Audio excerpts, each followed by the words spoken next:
एवढ्या वरत्यात ते पाण्याचं काय करायचं अशी आम्हाला चिंता लागल्या. ती एक कुठली तरी अशी योजना आणा, ते पाणी उपसा आणि ते दुष्काळी भागामध्ये न्या. त्याला 50-60 हजार कोटी लागलं तर घेऊन टाका, अजिबात आम्ही विरोध करत नाही. म्हणजे आमची पुरातन मुक्तता होईल, दुष्काळातल्या तहानलेल्या जनतेला पाणी मिळेल. हा, आणि 7 बारा देतो आम्हाला. बर, आणि तुम्हाला मी सांगतो, देवेंद्र फडणवीस, तुम्ही जर का शक्तीपीठ महामार्ग जर रद्द करणार असाल तर आम्ही तुम्हाला, ज्यांच्या जमिनीतनं तो जाणार आहे, एकरी 1000 रुपये आम्ही तुम्हाला वर्गणी द्यायला तयार आहे.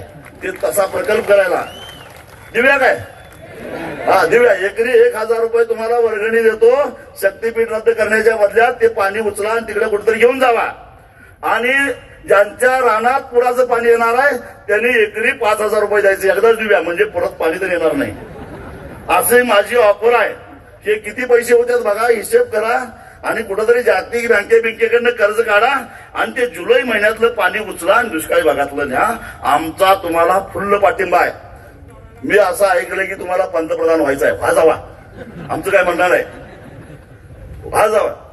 पण त्या अदानीला खुश करून पंतप्रधान होण्याच्या पेक्षा शेतकऱ्याला खुश करा आणि मग व्हा जावा. आमचं काय म्हणणं नाही. आम्हाला वाटतंय कधीतरी एकदा मराठी माणसानं पंतप्रधान व्हावं. होत असेल तर व्हा, पण आमचं वाटोळं करून होऊ नका. कशासाठी हे करता ये? अदानी खुश होऊन मोदी नंतर तुम्हाला पंतप्रधान करण्यासाठी पैसे खर्च करा असं वाटतं का? पण ही उद्योगपती कोणाची नसतात, कोण सत्तेत असतं त्याची असतात. उद्या तुमच्यापेक्षा कोणतरी निघाला तर त्याच्या बाजूला जातील, तुम्हाला विचारणार सुद्धा नाही. तेव्हा ह्यो शक्तीपीठ आम्हाला नको. अहो, हे जागतिक बँकेकडे यांनी गेला. जागतिक बँकेकडनं महापुरासाठी म्हणून पैसे आणला 3000 कोटी, 3300 कोटी, 400 कोटी, हा 4000 कोटी आणला. आणि ते 4000 कोटीतनं जागतिक बँकेला त्या तज्ञांनी सांगितलं बरं का, नदीच्या पाण्याच्या प्रवाहात जे अडथळे आले त्यामुळे हा पूर तयार होतो. हा निष्कर्ष जागतिक बँकेनं लगेच काढला एका दौऱ्यातच. त्याने म्हटलं ते अडथळे काढण्यासाठी तुम्हाला आम्ही 4000 कोटी रुपयाचं कर्ज देतो. त्यांना कर्ज काय लगेच घेतलं, त्यांनी घेतलं, त्याचा उपयोग करायचा. ते काय केले माहितीये, इचलकरंजी, कोल्हापूर आणि सांगली गटारी करून टाकल्यात. आता शहरातली गटारी गेल्यावर कर्ज पूर थांबतोय? कधी ऐकलंय का असं? शहरातली गटारी पूर्ण केल्यावर कर्ज थांबतोय का? पूर गेलं, 4000 कोटी गेलं. ते एका तरी तज्ञानं मला सांगावं, शहरातली गटारी काढल्यानंतर महापुरावर नियंत्रण कसं करता येतंय हे एका तरी तज्ञानं मला पटवून सांगावा.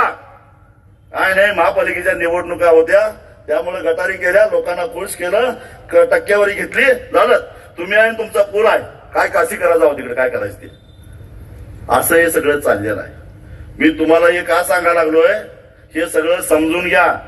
हे बाता मारतील विकासाच्या, हे बाता मारतील अजून कशाच्या तरी.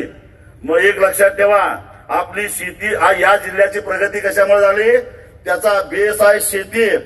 मी सुरुवातीला सांगितलं की शाहू महाराजांनी राधानगरीचं धरण बांधलं म्हणून कोल्हापूर जिल्ह्याची आर्थिक स्थिती सुधारली.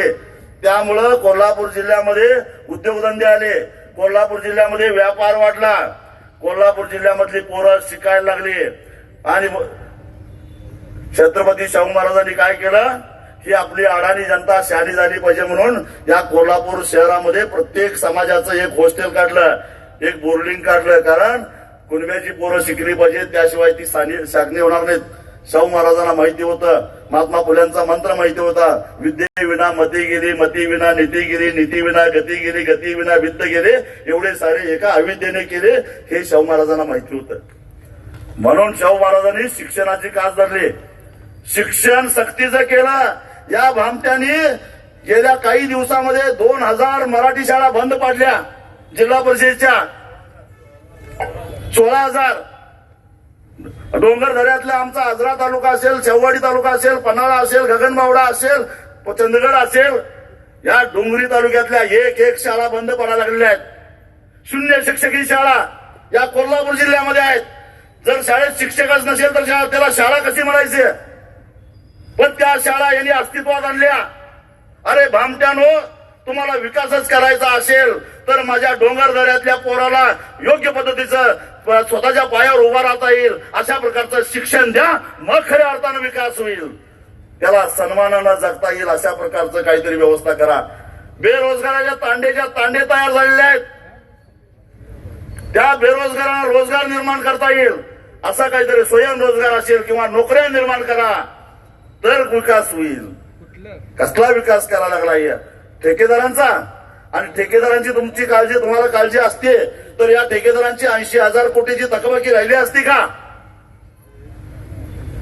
म्हणजे हे जे आता भाड्यानं देणार आहे तुम्ही शक्तीपीठला, ती सुद्धा पळूनच जाणार आहे तुम्हाला सांगतो.